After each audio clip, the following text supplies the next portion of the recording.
Hello everyone. In this video, let's go through the most important library that is Numpy. Okay. So Numpy is basically a machine learning library where it is used for doing matrix operations. Okay. So we have in Python, we have already list, which is used for doing matrix operations. But why are we going for Numpy? That is because NumPy is far more faster than Python list. So in general, Python is very slow. Okay. So that's why NumPy got implemented in C++ and it is memory efficient as well. And it has some other features like broadcasting and all. So slowly we'll be seeing the all the methods and functionalities of NumPy library. Okay, let's go through this. So we'll be importing NumPy as NP. This is an alias name over here. So if you see, I'm importing NumPy as NP, and then here within this NumPy array, I'm passing one integer, float, and then string. But in NumPy, it doesn't uh, allow you to keep multiple data types. Whereas in Python list, we can keep any number of data types within the same list. But within NumPy, it is not allowed. So what it will do is it will convert all other data types into some same data type. So here if we see this one 9.32 and Neurosplash. So Neurosplash is in string. It can't be converted into either integer or float. So what it will be doing is it will be converting this 9.32 and 1 into string. So let's see. So if we see x of 0, it is showing us in quotes. Okay. That means that this one is a string now. And similarly x of 1. So here it is showing as 9.32. That means that this is also converted into string. And x of 2, let's see.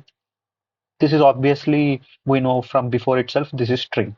So now if we check the overall type of x, it will be saying it as numpy and array. Okay. So whenever we are denoting it with numpy.array, it will be of type numpy.array. Okay. And similarly, if you give type of x of 0, so what it will be? It will be a string. Okay. So let's see. So it is saying that numpy string. And like you can convert any list to numpy array by using np.array. So here if you observe, we are converting normal Python list to numpy array by using np.array. Similarly, here we are trying to convert a 2D array into numpy array. Okay. How are we doing that? We are just using this numpy.array method in order to convert this. So let's index this.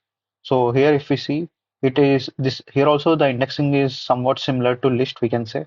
So x2d of 0 will be giving us this 1 2 3, and similarly x2d of 1 will be giving us this 4 5 6, and x2d of 2 will be giving us this 7 8 9. And if you use two-dimensional indexing like 0 1, then within this 0th row, we'll be getting the first element, that is 2. Okay. And in NumPy, we can index it like this as well. So 0 comma 2. This is similar to this separately writing this. There is a slight difference that we'll be discussing in the further stages. Okay. So here we can write in this like for selecting only one element, we can either write in this way or in this way as well. Both are same. Okay. So what this 0 comma 2 will be giving in 0th row, it will be giving us the second element, that is this 3. Okay. 0 1 2. So this will be the output. So let's see. So we are getting 3 as usual, as expected. Okay. And let's see what is this function np.zeros. So to this function, we are passing 5. So what it will be doing? It will be returning us a numpy and array with 5 zeros. Okay, let's see. If you observe this z, so in this z we are having 5 zeros and it is a numpy array. Okay, and similarly, even like for single dimension, you can pass only one dimension. If you want two dimensional, then you can pass like this. So what it will do? It will be giving us 5 cross 5 matrix of zeros. So and it is an numpy array. And similarly, we can get ones as well, similar to zeros. So what this will be doing? This will be giving us a single dimensional numpy array with all ones. And similarly, we can get two dimensional as well. So here if we observe, it is giving us some 3 cross 3 matrix numpy array. Sorry, so 3 cross 3 numpy array with all ones. And similarly, there is something called as empty function. Okay, so empty method we can say. So what this empty method will be doing, this will be giving us four random values, or we can say garbage values. Okay, so here if we observe, here it is giving zero. Sometimes it can give zeros and sometimes it can even give random values as well. So here if we observe, there is dot at the end. That means that it can be in floating point as well. So 0 point something like that it can be. So here if we observe wherever this dot is present, that means that all these are represented in floating point numbers. Okay. And even for this, we can give something like three-dimensional as well.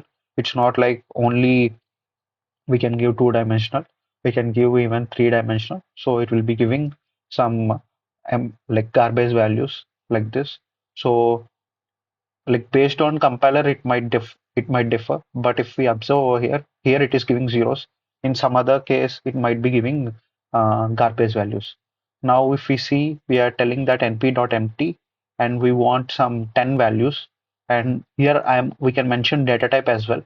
So I am telling that data type as numpy integer, and the 64 represents that it is 64 bit. So let's see. So on executing this, I'm getting some numbers. Okay. So what are all these? These are some garbage values. Okay. So like this, we'll be using this np.empty. And similarly, there is a method that is I. What does this I mean? This means that identity matrix. So here we are giving four. So it will be giving 4 cross 4 identity matrix. So let's see. So here if we see, all the diagonals are ones and remaining elements are zero. So this is our identity matrix of 4 cross 4. And similarly, if you give 3, it will be giving us 3 cross 3 identity matrix. And if you give 4 comma 5, then it will be giving a matrix of size 4 comma 5, where all the diagonal elements will be 1. Okay. And remaining elements will be 0. So like that, you can give two-dimensional as well. And here, if you observe, all the diagonals are 1 and remaining all other elements are zeros. And apart from this, you can create a diagonal matrix by passing a list to this diag method. So here, if we observe, we are passing 10, 20, 30, 40, and 50. So what this will be doing, it will be keeping all these as diagonal elements, and it will be generating one square matrix where all other elements will be zeros. Only diagonal elements will be these. So let's see. So here, if we observe, we are getting 10, 20, 30, 40, and 50 as diagonal elements, and remaining all elements as zeros. Okay. So like this tag will work, and it can be used in reverse way as well. We'll be seeing in a moment. So if you see, I'm to D, I am passing something like this. So here, if you observe, all the diagonal elements are 2, 3, 5, 7, 11, and 13. So what are these numbers? These are our prime numbers. So let's see. So it will be creating a 6 cross 6 matrix where these are our diagonal elements and remaining will be zeros. So if we pass to this diagonal method, if we are passing directly array, then what it will be doing? It will be extracting us the diagonal elements. But if we are giving some list, then it will be generating some matrix. So that is the difference. Like like same method can be used differently. When we are passing a list, it will be giving us matrix, and we are passing a matrix, it will be giving us the diagonal elements. Okay. I hope this is clear for everyone. So it need not be the case that only the diagonal element should be like filled with some value and remaining are zero. You can be having some values as well here over here. Even then, if you pass it to this diag method, then it will be giving us the same diagonal elements, all the diagonal elements. So let's see. So here, if you observe what we are doing, we are trying to convert D01 to 6. So after converting, let's see what is the value of D. So if we observe D, here it got changed. Now this is not a diagonal matrix anymore. Even then, if we pass to this np.diag, so let's pass it to this np.diag, and on that we are passing this t. So what it will be doing? It will be extracting us all the diagonal elements. So what are the diagonal elements over here? So 2, 3, 5, 7, 11, and 13. That's why we are getting this output. So it is not necessary that all the remaining elements should be zero. So those can be anything. This diag will be taking some matrix, and within that matrix, what are all the diagonal elements? We can extract them out. Okay. I hope this DAG method is clear. And there is some other method that is linspace. So what it will be doing is it will be taking three parameters. First parameter is the value where it should start, and second parameter is the value where it should end. And what is this for? That is like this area or this 0 to 9 space. It should be dividing it to four parts, and it should be representing all the four numbers in some array. So let's see, by executing this, then you'll understand it better. So here, if you observe this 0 and 9, this 0 is the first value and 9 is the last value. If you think of it as some space, and we are marking exactly 4 points on this space with equidistant, so those 4 points will be these. That is 0, 3, 6, and 9. And similarly, between 0 and 2, if you wanted to mark 20 points, then what are all those points? Those points will be these. Okay. So if we observe like difference between these two and these two, like every adjacent elements difference, if you check, it will be the same. I hope this linspace is also clear. So what this linspace is doing in this case, it will be taking like some area or some space between the first value and the second value, and it is divided into some equal halves. So simply you can think of it like that. And similarly, there is something called as a range. So we already have seen about range in Python, in normal Python data types. Okay. Similar to range, in NumPy we are having a range. So what all things we have applied in range that can be done within this arrange. So what this will be doing? So it is similar to range. So it will be giving us numbers from 0 to 19, and all these will be stored in some NumPy array. Okay. And similarly, if we are passing like this, what does this mean? Here 0 means the starting point, 20 means the ending point, means 20 is excluded. And here we are mentioning 3. What does that mean? That is the step size. Okay. So if you have any doubt, please refer to the Python range video. Then you will have more idea about it. Okay. So here, if we observe, we are starting at 0, and then we are moving on to 3, and then 6, and then 9, and then 12, and then 15, and then 18. After 18, if we add 3, what we will get? We'll be getting on to 21. But this is out of this range. That's why we'll be stopping over there. And similarly, let's take an array, some random array. So in this, these elements are present, and let's execute this. And on this, if we wanted to apply sort, then we can directly use this arrow.sort. Okay. And if we observe the array, it is changing. Okay. So this sort function will be changing the particular array. And there is some other sort function, that is np.sort. This sort function will be returning a sorted array, but it will not be changing the original array. So let's see the error. So if you observe, it is still remaining the same. So if you wanted to apply sort on ARR and you wanted to change that, then you can use it directly. If you don't want to change ARR, if you wanted to just know the sorted order, then you can use this np.sort. Okay. And similarly, similar to np.sort, there is some other method, that is argsort. So what this argsort will be doing? This argsort will be giving us the indexes. So let's see. So here, if you observe, it is giving us 6. So what is 6? In case of ARR, in sixth index, if you observe 0, 1, 2, 3, 4, 5, 6.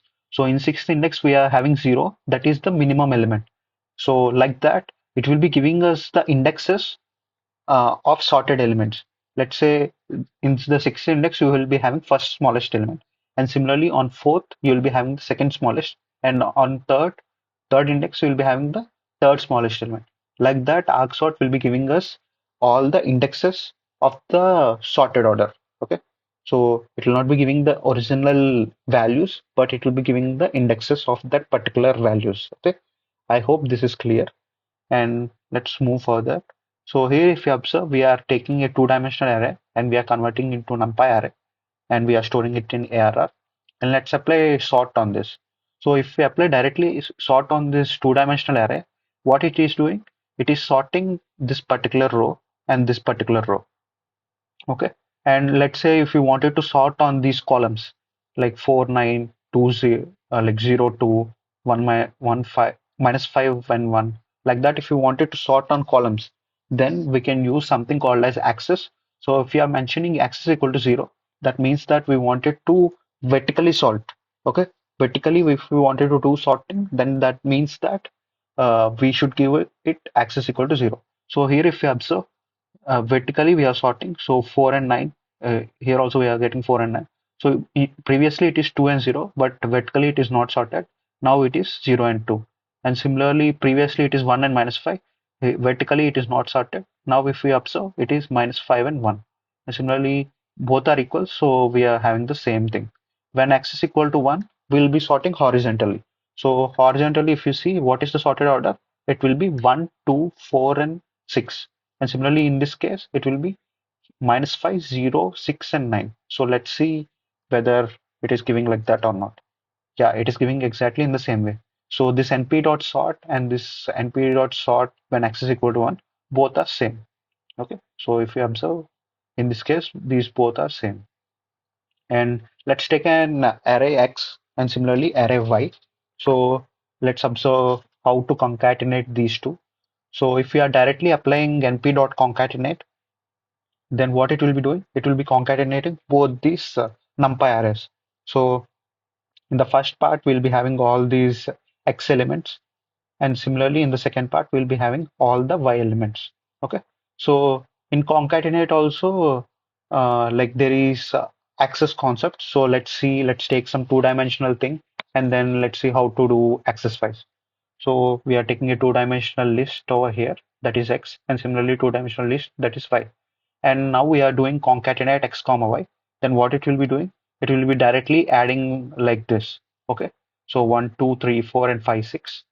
And now let's see, we are giving concatenate x comma y, and we are giving x is equal to 0. Then how it will be adding? So what does x is equal to 0 mean? X is equal to 0 means that we wanted to add it vertically. So here if we see, first we have 1 comma 2 and then 3 comma 4. Vertically, if you wanted to add 5 comma 6, then this is the right order. So even x is equal to 0 also will add at the end. So this will be something like this. Okay. And x is equal to 1 means that after 2 we should be adding it. That means that we are trying to add it horizontally. Okay. So after 1 comma 2 we should be adding this 5, and after 3 comma 4 we should be adding this 6. For that, like directly if you are passing y, that will not work. So let's see by passing this y. So if you see, we are having some error. Why is that? Because when we are giving x is equal to 1, it will be expecting that it will have two values separately. Because if we see here, to this we'll be adding one element, and to this we'll be adding one element. But here we are directly passing only one element, but it will be expecting two elements, that is 5 and 6 separately. But this 5 and 6 is within one particular list, so this will not work properly. So for that, what we'll do some transpose on y, and then we'll be passing that. Now it will work fine, and it will be adding those elements horizontally. So here if you observe, it is adding 1, 2, comma 5, and similarly 3, 4, comma 6. Okay. I hope you guys understood this. And if you have this, like some doubt in this, then you can comment it down. I'll be replying on that. Now let's see y dot t. So y dot t, what is it? It is just transpose of this particular y. So in y, we are having some list. Within that, we are having 5 comma 6. So after transposing, that will look something like this. Okay. So now we have 5 and 6 separately, so that we can add it to this 1 comma 2 and 3 comma 4 horizontally. Okay. And if you wanted to see dimensions of any specific NumPy array, then you can use this ndim. So here, if we observe in y, we are having two dimensions. That's why it is giving us 2. And similarly, what is the shape of y? It will be uh, 1 comma 2. Okay, because this is our y, and there is only one row, and there are two columns. Okay, and similarly, what is the length of y? It is only 1. Why is that? In there is only one row. That's why it will be directly giving us 1. Okay, and let's take a 3D array now.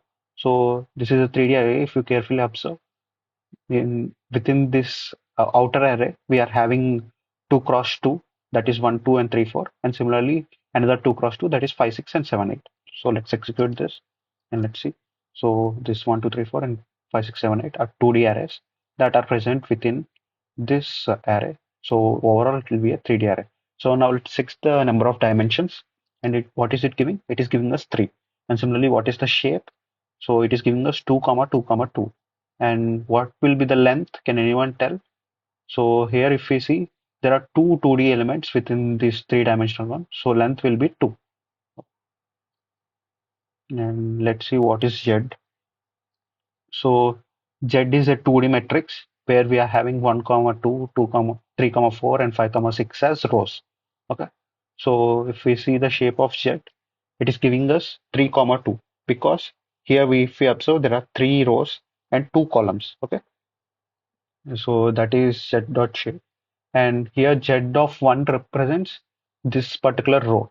In general, Z of 0 means this row, that is 0th row, and Z of 1 means first row, and Z of 2 means second row. So Z of 1 will be giving us 3 comma 4, and similarly Z of 2 will be giving us 5 comma 6. Okay, and there is some other notation like we have already discussed at the starting. We can give in NumPy, we can index it like this. We can give comma values. So let's see what does this comma means and all. So let's say there is a NumPy array Z. Okay, so to this Z we are taking two, we are passing two values. Let's say this is the first value and this is the second value. Basically, this first value represents about rows, and similarly, this second value represents about columns. Okay, and you can do some slicing or keep some slicing over here, and similarly in this part also we can keep some slicing. I hope you guys know about slicing. If not, you can go through list video in Python. There you will get you will get to know better about the slicing concept. So in general, let's say if you wanted to select some, let's say the Z matrix, Z array is of 5 comma 5. That is 5 cross 5, in which it has 5 rows and 5 columns. Okay. But within these 5 rows, I wanted to select 3 rows. Those are 2, 3, and 4. These 3 rows I wanted to select, and columns which like 2 columns I wanted to select. That is, let's say 3 and 4. 3 and 4 columns I wanted to select. Now let's see how to write this using this jet, like with using this notation. Okay. So 2 to 4, I want rows. So here I should be telling about rows. That is 2 to 4. If you give like this, it will be considering only 2 and 3. Here 4 we are mentioning. That means that it will not be checking on 4. So if we want to consider 2, 3, and 4, for that we should be giving 2, 2 colon 5. Okay. And similarly, if you want 3, 4 columns, here we should be mentioning about columns. So first value is 3 and last value should be 5. Okay, if we are giving 4, it will neglect that.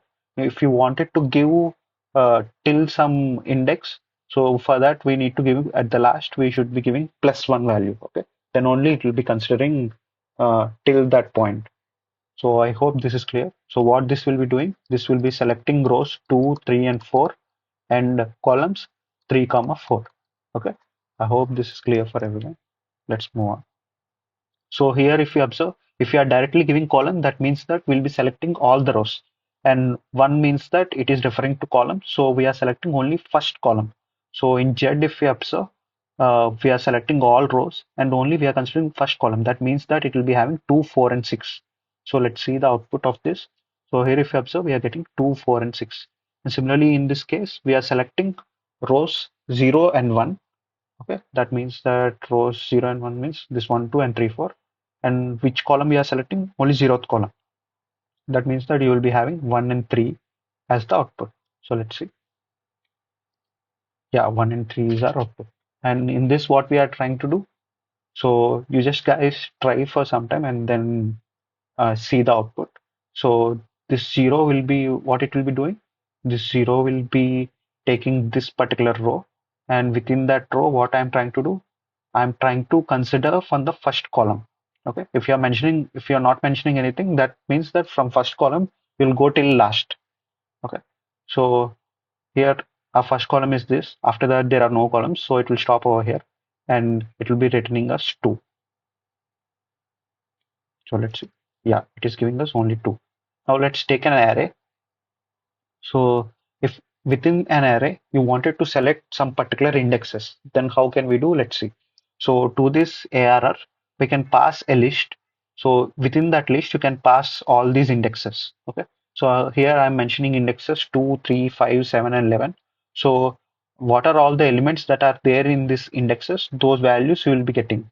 So at second index, we are having 8. And similarly, at third index, we are having 90. And at fifth index, we are having 87. Like that, all those index values we are getting. And similarly, we can repeat these indexes as well. Like there is no necessity like this should be unique. Okay. Even if you repeat, those values will be coming over there. So here if you see, second index, well, on second index we are having 8, and on third index we are having 90. Again we are repeating 2, so again it is getting repeated. Okay. And in Python, there is a concept called broadcasting. So what does broadcasting mean is we can simultaneously update multiple elements at a time. Okay. So here if we see this 0, 2, 3 means I'm selecting 0, 1 and 2 elements. Okay. So it's like selecting all those three indexes, and all those three indexes, what I'm trying to do, I'm trying to change them to 10. Okay, let's see the output. So I'm executed this. So now if we observe over here, it is converting 0 first and second index to 10. And similarly, what is this? Can anyone, like, did anyone remember what is this mean? So it means that from starting index, like if we are not mentioning anything, then we were going from starting index to ending index, and with a step size of 2. That means that, let's say, starting index is this and ending index is this. So initially I will start over here. Then from here, this point, we'll be moving on 2 steps. So we'll be moving on to this 10 and then this 4 and then this 64 and then 10 and then 0 and then 32. And then we'll be going out of the bound. There we'll be stopping. So that means that we'll be converting all the values that we have seen. That means this, this, all these values will be converted to 20. So now let's see. So here if you observe, this got converted to 20 and then 20 and then 20 and then 20. Like that, at a time we can update multiple elements by just giving some slicing. Okay. And like we have seen this before, we can pass some list in order to select some particular indexes. So like that also we can select specific indexes and then convert them to some specific value like this. So here if you observe, at 0th index we have 81 now, and similarly at 7th index we have 81. I hope till this point everything is clear, and if you have any doubts you can comment it down. I'll be responding to those. And thank you.